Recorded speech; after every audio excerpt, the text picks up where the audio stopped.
Hi everyone, you're welcome back to my channel. My name is Becky Setre. I hope you're doing well. So in today's video, I'm going to be discussing the maximum weekly working hours in the UK. I have heard stories from some carers, senior carers who have come to the UK reporting that their employers have asked them to opt out of the UK weekly working or UK working time directives or regulations so that they can work more than the required number of hours. If you want to know more about this, why not watch the video to the end? Hi, you're welcome back to the main video. If this is the first time you've come across my channel, you're very welcome. Please remember to like, subscribe and share. So bear in mind, when you arrive in the UK, the more you work, the more tax you will be paying.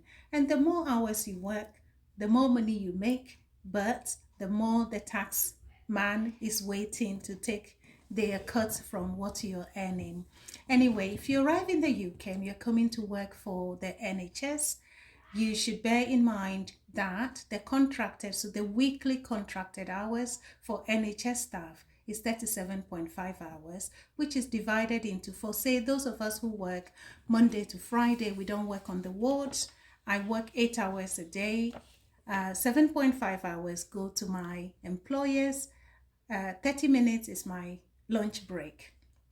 Those who work on the ward, mainly they do 12-hour shifts, so either long days or night shifts, or people do early and late shifts, but those are no more very common these days. So if you're working on the ward, you may be working 3 days of 12-hour shifts in 3 weeks, and the fourth week you were doing 4 shifts of 12 hours.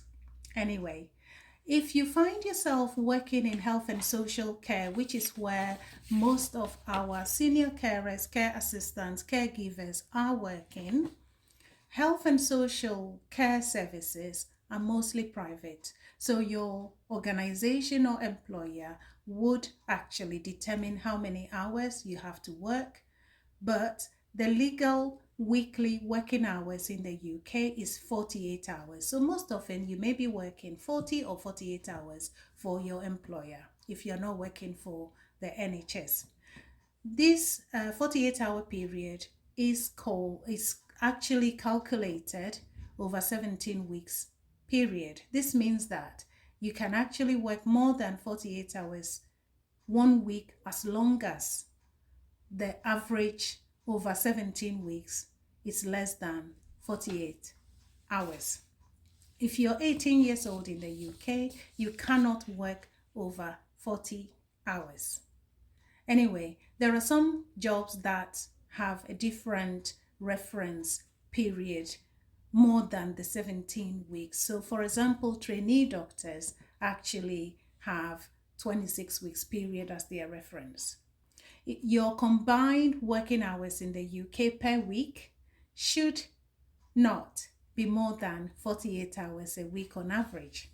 If you want to work more than 48 hours per week, you can actually opt out of the 48 hours working week for a certain period of time, or maybe indefinitely. So you can say to your employer, I want to opt out for 3 months or 6 months, or indefinitely.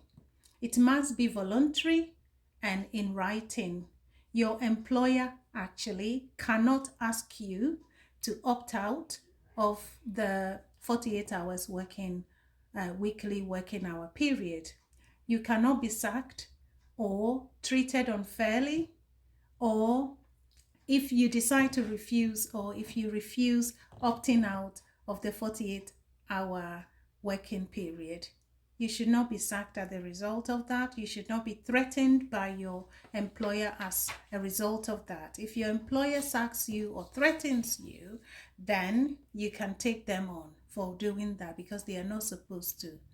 Staff working on ships or airlines or boats, actually, they cannot opt out because they are away for a long period. Now, if your employer has made you actually to opt out, you can actually cancel the opting out. So you can actually cancel your opt out agreement with your employer whenever you want, even if it is part of your employment agreement. The only thing is that you need to give your employer some notice. Sometimes it could be just 7 days notice you give them to cancel the opt-out agreement, or in some situations you may need to give your employer up to 3 months notice in order to cancel the opt-out agreement. Beware that, as I said before, the more you work in the UK, the more tax you pay. So let's look at the disadvantages of opting out. So originally you may not be aware of what that means. Your employer asks you to sign a paper to opt out of the 48-hour per week agreement, which means you are agreeing to be working more than 48 hours in a week. So the disadvantage is the fact that, one, you're not going to be having time for your family at all because you've opted out. Your employer can give you to work almost up to 6 days in a week. So no time for family, no time for anyone, no time for yourself as well. And the job, especially domiciliary care job, is quite difficult. Some people have told me it involves a lot of walking if you don't drive. And those who drive as well, it involves a lot of driving. Sometimes those who are walking tell me the walking alone takes more time than the work they go and do. So by the time they get home, they are so tired. You need to look after yourself. Another disadvantage of opting out of the 48-hour working week agreement is the fact that if you want to go and try and do some extra shift with an agency, you cannot do it because your employer is giving you 6 days to work. Also, in some cases, almost 6.5 days you're working. So you can't go and work for an agency. But if you keep to the 48-hour working time regulation per week, you would have some extra time for yourself.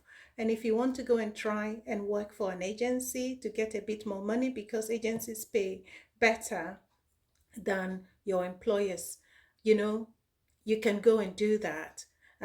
So you need to think about that. If you opt out, you're going to be losing out. So you have to keep an eye. One thing I should say as well is if you arrive in the UK and your employer is giving you any contract to sign, any paperwork to sign, you have to read. Don't just sign because it's your employer giving you a paper. Don't be shy. Don't be afraid. You need to look critically. You need to read critically because in this country, if you have signed, you have signed. You should know what you're signing. And if you're not happy with anything, don't sign it. Speak to somebody, show it to someone, discuss it with someone before you go ahead to sign any contract. So basically, I think that's what I've got to say about the 48-hour working hours in the UK. Just be careful because you need to look after yourself. Some people have worked and worked and worked and they get ill. And if you're ill, what do you do? So look after yourselves. Take care, and I'll see you again soon. Bye bye.